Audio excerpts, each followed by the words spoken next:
آصف زرداری کس بیماری میں مبتلا ہیں؟ بختیار بھٹو کا والد کی صحت سے متعلق اہم بیان۔ سابق صدر اور پاکستان پیپلز پارٹی کے شریک بانی آصف زرداری ناساز طبیعت کے باعث کراچی کے ضیاء الدین اسپتال میں زیر علاج ہیں۔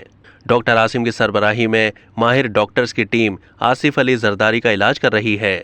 ایسے میں سوال یہ پیدا ہوتا ہے کہ آخر آصف زرداری کو کون سا مرض لاحق ہے جس کی وجہ سے انہیں اسپتال میں داخل کروانا پڑا۔